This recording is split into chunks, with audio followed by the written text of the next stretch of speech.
আজকে আমি আপনাকে দেখাবো কিভাবে আপনি ফটোশপে লিখবেন, মানে ফটোশপে কিভাবে লেখা শুরু করতে হয়। আজকের এই ভিডিওতে আমি আপনাকে ক্লিয়ার ভাবে দেখাবো। দেখুন বন্ধুরা, দেখা যায় আমাদের অনেক সময় কাস্টমার আসে, লেখার কাস্টমার। দেখা যাচ্ছে যে একটা লেখা নিয়ে আসলো এবং আপনাকে বললো যে এই লেখাটা আমাকে লিখে প্রিন্ট আউট করে দিন, ঠিক আছে। এবার আমরা যারা নতুন ফটোশপ ইউজ করছি, আমাদেরকে তো শিখতে হবে জিনিসগুলো, তাই না? তো আজকে আমি আপনাকে দেখাবো লেখা কিভাবে শুরু করতে হয়, কিভাবে লিখতে হয়, কিভাবে সেই লেখাটাকে বড় করতে হয় এবং সেই লেখাগুলোকে কিভাবে কালার করতে হয়। আজকের এই ভিডিওতে আপনারা সম্পূর্ণ পেয়ে যাবেন।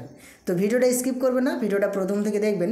আশা করি আপনি লেখালেখির ব্যাপারটা অনেক ক্লিয়ারভাবে, অনেক সুন্দরভাবে বুঝতে পেরে যাবেন। তো দেখুন বন্ধুরা, আমি আমার ফটোশপ সফটওয়্যারটা ওপেন করেছি। এবার কিভাবে লিখবো আপনি দেখতে থাকুন, ঠিক আছে। তো আপনি বলবেন কোথায় লিখবো, এই ফাঁকা জায়গাটাতে লিখবো? না, আপনি লিখতে গেলে কোথায় লিখবেন? একটা খাতায় লিখবেন, একটা পৃষ্ঠারে লিখবেন, তাই তো। তো সেই পৃষ্ঠারটা, সেই খাতাটা কোথায়? যাই হোক, একটু আমি মজা করছি। দেখুন বন্ধুরা, প্রথমত আপনাকে লেখার জন্য একটা পেজ নিতে হবে, ঠিক আছে। আপনি যে কোনো লেখা লিখতে গেলে আপনাকে একটা পেজ নিতে হবে। তো সেই পেজটা আপনি কীভাবে নেবেন আগে দেখাচ্ছি। দেখুন, প্রথমত উপরের দিকে লক্ষ্য রাখুন, এই যে ফাইল বলে একটা অপশান আছে, ফাইল অপশানে একবার ক্লিক করবেন। এইখানে ক্লিক করার পরে দেখুন প্রথমেই নিউ বলে একটা অপশান দেওয়া আছে, নিউ অপশানটার উপরে একবার ক্লিক করবেন। এইখানে ক্লিক করার পরে এবার একটা পেজের বক্স আসবে আপনার সামনে, ঠিক আছে। এবার আপনি পেজটা কী সাইজের নেবেন, ছোটো পেজ নেবেন নাকি বড় পেজ নেবেন, আপনার যেমন ইচ্ছা, আপনার যেমন দরকার, আপনার যেমন প্রয়োজন তেমন একটা আপনি পেজ নেবেন, তাই না। তো আমি আপনাকে দেখানোর জন্য A4 সাইজের একটা পেজ নিচ্ছি, যাতে A4 সাইজের পেজে কী হয়, লেখাটা অনেক বেশি বেশি ধরে, তাই না। তো দেখুন, এই যে প্রেসেট সাইজ বলে লেখা আছে, প্রেসেট সাইজের পাশে এই যে A4 লেখা আছে, A4ই সিলেক্ট করা আছে আগে থেকে। তো আমি A4টায় ক্লিক করা থাকা অবস্থায় এইখান থেকে আমি কি করলাম, ওকে করে দিলাম। দেখুন এবার আমার সামনে পেজটা চলে আসলো। এবার আমার লেখার পালা। তো প্রথমত আপনাকে এইভাবে একটা পেজ নিতে হবে। তো আমি যেভাবে আপনাকে বোঝাবো, আশা করি আপনি অনেক ক্লিয়ারভাবে বুঝতে পেরে যাবেন। তার জন্য আমি আপনাকে রিকোয়েস্ট করছি ভিডিওটা সম্পূর্ণ দেখার জন্য, কেটে দেবেন না। অনেকজন কী করে স্কিপ করে, মানে ডবল ক্লিক করে করে দেখে, ওইভাবে করবেন না। যতক্ষণ হয় আপনি দেখুন, যতটুকু শিখবেন আশা করি আপনি ভালোভাবে শিখে নেবেন। তো দেখুন, এই যে পেজটা ওপেন হয়েছে, এবার আমি এই পেজটাকে ম্যাক্সিমাইজ করে নিচ্ছি, মানে এর সাথে আমি মিলিয়ে দিচ্ছি। যার কারণে কি করছি, এই যে ম্যাক্সিমাইজ বলে লেখা আছে, এখানে একবার ক্লিক করে দিলাম, ঠিক আছে। এইখানে ক্লিক করার পরে দেখুন পেজটা, এটা হচ্ছে আমার পেজ। যতটুকু সাদা দেখতে পাচ্ছেন ততটুকু কিন্তু এটা পেজ। এইখানে কিন্তু এবার আমি লিখতে পারবো। এবার দেখুন, লেখার জন্য আপনাকে কি করতে হবে, কলম নিতে হবে। কলমটা কোথায়? কলমটা এর মধ্যে আছে, এই যে টুলবার আছে না, এর মধ্যে কলম আছে। তো এই কলম বা এই পেনটা নেওয়ার জন্য বা আপনাকে যে কাজটা করতে হবে, এই যে এখানে দেখুন টি বলাটা অপশান আছে, দেখতে পাচ্ছেন টি। তো এই টি লেখাটাই হচ্ছে লেখার টুল। যে কোনো লেখালেখি করার জন্য আপনাকে কি করতে হবে, এই টি লেখাটার উপরে ক্লিক করতে হবে, যে অবস্থায় আপনি থাকেন না কেন, ঠিক আছে। তো দেখুন আমি টি লেখাটার উপরে একবার ক্লিক করলাম। এইখানে ক্লিক করার পরে এবার আপনি প্রথমেই দেখুন হরিজেন্টাল টাইপ টুল বলে একটা অপশান আছে, তারপরে ভার্টিক্যাল টাইপ টুল বলে আছে, তারপরে হরিজেন্টাল টাইপ মাস্ক টুল বলে আছে, তারপরে ভার্টিক্যাল টাইপ মাস্ক টুল বলে আছে। তো আপনি কি করবেন, এই প্রথমেই যেটা আছে না হরিজেন্টাল টাইপ টুল, আপনি এইখানে ক্লিক করবেন। বোঝা গেল? প্রথমেরটাই মানে টি টুলে ক্লিক করে প্রথমেই হরিজেন্টাল টাইপ টুল বলে যেটা আছে এইখানে ক্লিক করে দেবেন, হলো। এখানে ক্লিক হয়ে গেল। এবার আপনাকে যে কাজটা করতে হবে, এবার আমি আপনাকে বলি, আপনি কি করবেন, প্রথমত এই যে লিখবেন, লেখার টেক্সটটাকে, লেখার ডিজাইনটাকে, লেখার ফন্টটাকে সিলেক্ট করে নেবেন। মানে কি ফন্টটা আপনি লিখতে চাইছেন। একটা লেখা লিখতে গেলে তো বিভিন্ন রকম ডিজাইনে লেখা হয় কি হয় না। তো আপনি যে ডিজাইনে লিখবেন সেই ডিজাইনটা আগে আপনাকে কি করতে হবে, সিলেক্ট করতে হবে। তো যখন আপনি টি টুলে ক্লিক করবেন না, সঙ্গে সঙ্গে দেখবেন টি টুলের যে অপশান বার সেটা খুলে যাবে। বোঝা গেল? দেখুন আমি টি টুলে ক্লিক করেছি, প্রথমেই দেখুন টি টুলের যে হরিজেন্টাল টাইপ টুল, এখানে ক্লিক করলাম। এইখানে ক্লিক করার পরে এই যে এই জায়গাতে লক্ষ্য রাখুন, এটা হচ্ছে আপনার ফন্টের, মানে এখান থেকে আপনি বিভিন্ন ফন্ট চেঞ্জ করতে পারবেন, লেখার ফন্টগুলো, ঠিক আছে। আর এই জায়গাতে আপনি ওই ফন্টগুলোকে এবার আলাদা ডিজাইন করতে পারবেন। তারপরে যেটা দেখতে পাচ্ছেন, এইখানে আপনি লেখাটা ছোট বড় করতে পারবেন। এইখান থেকে আপনি লেখাটাকে একটু মানে আর একটু স্টাইলিশ করতে পারবেন। আর এইখানে বিভিন্ন কাজ আছে, এখানে কালার করতে পারবেন। এখানে আরও আমি বোঝাচ্ছি, একটু একটু করে বোঝাচ্ছি, হট করে সব বললে হবে না। তো প্রথমত কি করবেন, আপনি এইখান থেকে দেখুন বাই ডিফল্ট যেটা সিলেক্ট করা থাকবে আপনার, এই যে এরিয়াল ফন্টটা, এই ফন্টটা সিলেক্ট করা থাকবে। মানে লেখার জন্য এটা দেখবেন আগে থেকেই আছে, আপনার কম্পিউটারে দেখবেন আছে এরিয়াল। তো এই এরিয়ালে সিলেক্ট করার পরে কি করবেন, এই পেজের উপরে একবার ক্লিক করে দেবেন। দেখুন আমি পেজের উপরে ক্লিক করে দিলাম।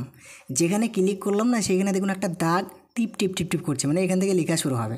আপনি দেখেছেন তো? দেখুন আমি এখানে টিকে ক্লিক করে দিয়ে আবার ওই টি টুলে ক্লিক করলাম, এখানে হরিজেন্টাল টাইপ টুলে ক্লিক করলাম, দিয়ে আমি কি করছি, দেখুন এটা মাউস পয়েন্টারে একটা কেমন টি এর মতো হয়ে আছে। তো এইটাকে আমি যেখানে ক্লিক করে দেবো মাউসের বাঁ দিকে সুইচে, সেখান থেকে ওটা টিপ টিপ করবে, মানে সেখান থেকে লেখা শুরু হবে।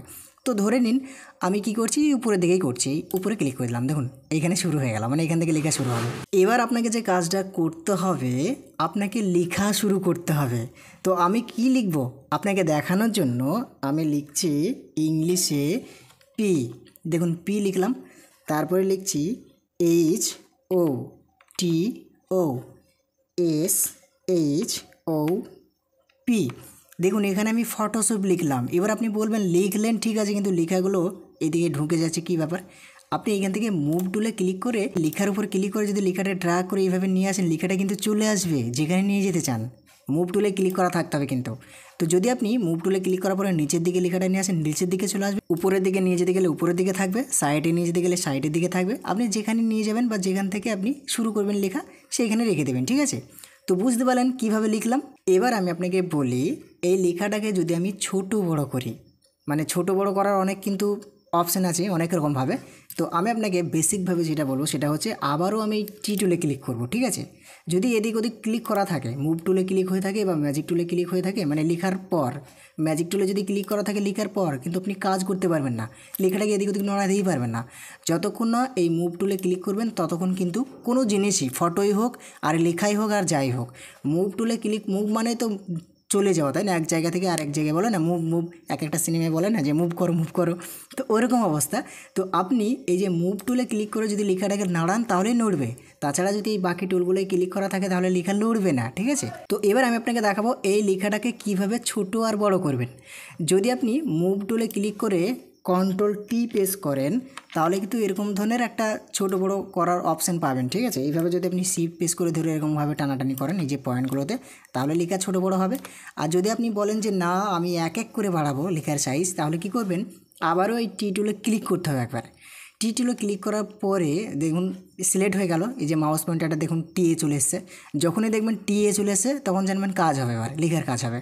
তো আপনি কি করবেন, এই যে পি লেখা আছে, পি এর বাঁ দিকে একবার ক্লিক করবেন হালকা করে, হলো? দিয়ে লেখাটাকে এরকমভাবে মাউসের বাঁ দিকের সুইচটা প্রেস করে ড্র্যাগ করে এরকমভাবে যতটুকু লেখা আছে এরকমভাবে আপনি সিলেক্ট করবেন, দেখুন সিলেক্ট হয়ে গেল। মানে মাউসের বাঁ দিকের সুইচটা প্রেস করে আপনাকে ডান দিকে ড্র্যাগ করতে হবে, তাহলে সিলেক্ট হবে। কীভাবে দেখুন আরেকবার দেখাই, এই যে পি এর আগে একবার ক্লিক করলাম, একবার ক্লিক করতে হবে কিন্তু। ক্লিক করার পরে মাউসের বাঁ দিকের সুইচটা প্রেস করে ড্র্যাগ করে যদি আপনি এইভাবে দেখুন মাউসটা ডান দিকে নিয়ে যান, সরান, দেখুন সিলেক্ট হয়ে গেল। এবার এই সিলেক্ট থাকা অবস্থায় ধরে নিন এই লেখাটাকে আপনি কি করবেন, একটু ছোট করবেন, ঠিক আছে? বড় হয়ে গেছে, তো ছোট করার জন্য এই যে এইখানে দেখুন একটা ছোটো টি আছে, একটা বড় টি আছে, আর পাশে একটা ঘর আছে তো, আর এখানে 80 লেখা আছে, মানে 80তে বড় আছে। তো এইটাকে আমি ক্লিক করলাম, এখানে সিলেক্ট করলাম এটাকে, দিয়ে এটা আমি কী করে দিলাম 70। দেখুন এখানে 70 করে দেওয়ার পরে দেখুন খুবই সুন্দরভাবে লেখাটা ছোট হয়ে গেল। তো দেখুন যদি আর একটু আমি ছোট করতে চাই তাহলে আবারও আমি সিলেক্ট করছি লেখাটাকে, দিয়ে এই জায়গাতে 70 আছে, এখানে আমি কী করে দিচ্ছি 65, 65, দেখুন আরও ছোটো হয়ে গেল। যদি আমি আরও ছোটো করতে চাই তাহলে এখানে কি করব 60, দেখুন 60 করে দিলাম।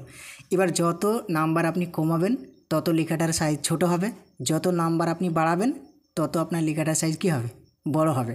তাহলে এটাও আপনি বুঝতে পারলেন। এবার আপনি কি লিখবেন, কেমনভাবে কি লিখতে চাইছেন সেটা আপনার উপরে পুরো ডিপেন্ড করবে, তাই না? তো আশা করি ছোট বড় করার ব্যাপারটাও বুঝতে পেরে গেলেন। তারপরে দেখাবো আস্তে আস্তে, সাথে থাকলে সঙ্গে থাকলে অনেক কিছু শিখতে পারবেন ফটোশপ রিলেটেড, এটা আমি আপনাকে গ্যারান্টি দেবো।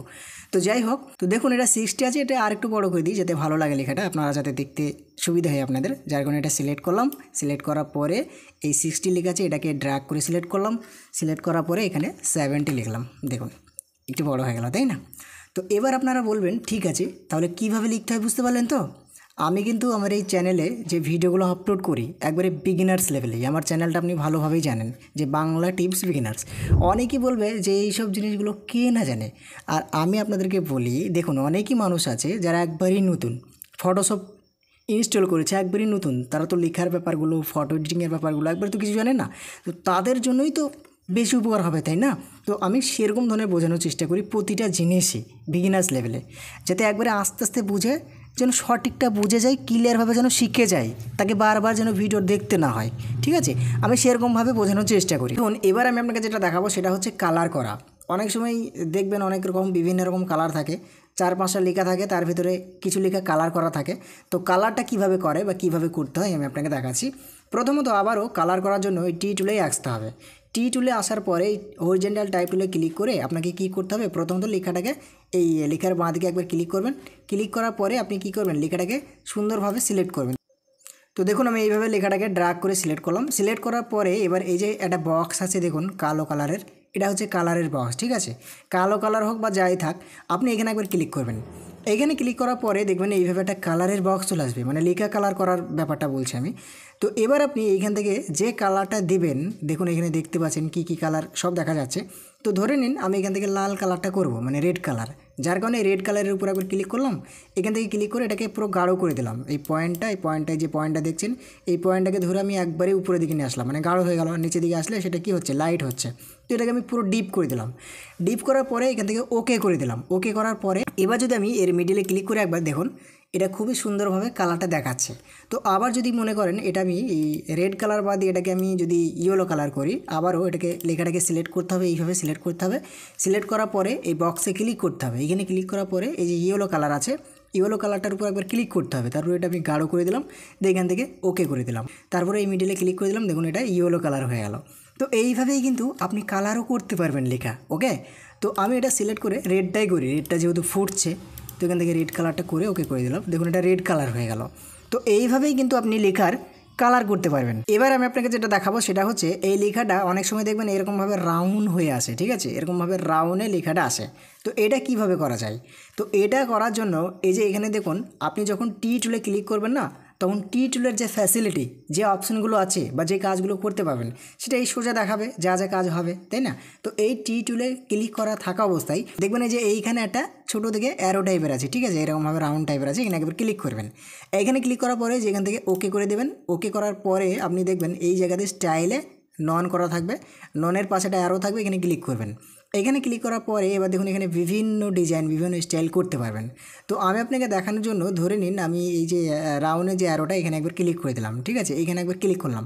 এখানে ক্লিক করার পরে এবার দেখুন এই জায়গাতে একটা বক্স খুলেছে না। এবার যদি এই যে বেন্ড বলে লেখা আছে, এই বেন্ডের যে পয়েন্টটা আছে, এই পয়েন্টটা যদি আপনি বাঁ দিকে করেন তাহলে দেখুন লেখাটা কেমন হয়ে যাচ্ছে, এই যে কেমনভাবে স্টাইল হচ্ছে। যদি আপনি এটাকে ডান দিকে করেন দেখুন কেমনভাবে হচ্ছে। ধরুন আমি এইভাবে রাখবো এই জায়গাটাতে, দেখুন কত না সুন্দর হবে। তো এইগুলো আপনি দেখে দেখে করবেন, প্র্যাকটিস করবেন। এবার দেখার পরে শুধু সেম প্রসেসে প্র্যাকটিস করবেন, 100% আপনার কাজ হবে। যেভাবে আমি বলবো সেইভাবেই হবে, ঠিক আছে। তারপরে এখানে দেখুন আরও দুটো লাইন আছে, এখান থেকে আপনি বিভিন্ন ডিজাইন করতে পারবেন, লেখাটাকে উল্টো পাল্টা, হ্যাঁ, এদিক ওদিক চওড়া সরু করতে পারবেন, ঠিক আছে। তো এইভাবেই কিন্তু আপনি লেখাটাকে ডিজাইন করতে পারবেন। কোথায় থেকে, এই জায়গা থেকে। তো দেখুন বন্ধুরা, লেখার কিন্তু অনেক কাজ আছে, স্ট্রোক আছে, শ্যাডো আছে, হাইলাইট আছে, বিভিন্ন রকম লেখার কিন্তু কাজ আছে। তো দেখুন আর একটা জিনিস আমি আপনাকে দেখিয়ে দিচ্ছি, এটা এই ননেই করলাম, ননে ক্লিক করে রাখলাম। দেখুন আপনারা অনেকেই হয়তো এই জিনিসটা বুঝতে পারেননি, এখানে ফটোশপ লিখেছি, তারপরে আমি যদি নিচে জায়গায় ক্লিক করি, নিচে আবার পয়েন্ট হয়ে যাবে, এইখানে আমি আরও অনেক কিছু লিখতে পারবো, ঠিক আছে, এখানে অনেক কিছু লিখতে পারবো। তারপরে আবার যদি আপনি কিবোর্ড থেকে ইন্টারপ্রেস করেন, আবার নিচে চলে আসবে এই অ্যারোটা, আবার আপনি বিভিন্ন রকমভাবে এটা ওটা লিখতে পারবেন। তারপরে আবার যদি আপনি কিবোর্ড থেকে ইন্টারপ্রেস করেন, আবারও এই দাগটা নিচে চলে আসবে, আবার আপনি যা লিখবেন লেখা চলে আসবে। আবার যদি কিবোর্ড থেকে ইন্টারপ্রেস করেন, তারপরে আপনি যেটা লিখবেন সেটা এইভাবে আপনি লিখবেন, মানে এটা কিন্তু সব ইংলিশে লেখা হচ্ছে, ঠিক আছে। এবার এই লেখাগুলোকে আপনি সিলেক্ট করে করে বিভিন্ন রকমভাবে এখান থেকে আপনি ফন্ট চেঞ্জ করতে পারেন। যেরকমভাবে ফন্টগুলো দেখবেন এক একটা ফন্টের এক এক রকমভাবে লেখার ডিজাইন হবে, এগুলো আপনি ভালোভাবে করতে পারবেন, ঠিক আছে। তো এই জিনিসগুলো নিজে নিজে অ্যাপ্লাই করে করে দেখবেন, আলাদা আলাদা লেখার স্টাইল হবে, আলাদা আলাদা ফন্টে লেখাগুলো এঁকে যাবে। তো এইভাবেই কিন্তু আপনি লেখালেখির কাজটা করতে পারবেন। এগুলো আপনারা নিজে নিজে একটু প্র্যাকটিস করে দেখবেন, তাহলে অনেক ক্লিয়ারভাবে বুঝতে পেরে যাবেন। এবার এইখানে অনেকেই প্রশ্ন করতে পারে, ঠিক আছে বাংলা লেখার জন্য কি করতে হবে, আপনি তো বাংলাটা দেখালেন না। দেখুন বাংলা লেখার জন্য আপনাকে কি করতে হয়, অভ্র বা বিজয়বান্য একটা সফটওয়্যার ডাউনলোড করতে হয়, এবং বাংলা ফন্টও ডাউনলোড করতে হয়, এবং সেট আপও করতে হয় ফটোশপে, তবে কিন্তু বাংলা লেখা যায়। তো যদি আপনারা বলেন যে বাংলা লেখার একটা ভিডিও আমাদের লাগবে, তো কমেন্ট করে বলবেন যদি লাগে, আমি সেই ব্যাপারে অন্যদিন একটা ভিডিও খুবই সুন্দর সহজভাবে নিয়ে আসবো যে কীভাবে ফটোশপে বাংলা লিখতে হয়। তো আজকের ভিডিওটা আমি এখান থেকেই ফিনিশ করছি। ভালো থাকবেন। ভিডিওটা দেখে যদি একটু উপকার হয়ে থাকেন একটা লাইক করবেন, এবং চ্যানেলে নতুন হয়ে থাকলে চ্যানেলটিকে সাবস্ক্রাইব করে পাশে থাকবেন আরও নতুন ভিডিও পাওয়ার জন্য। আজকের মতন এখান থেকেই দেখা হবে আবারও নতুন ভিডিওতে, নেক্সট ভিডিওতে। ভালো থাকবেন।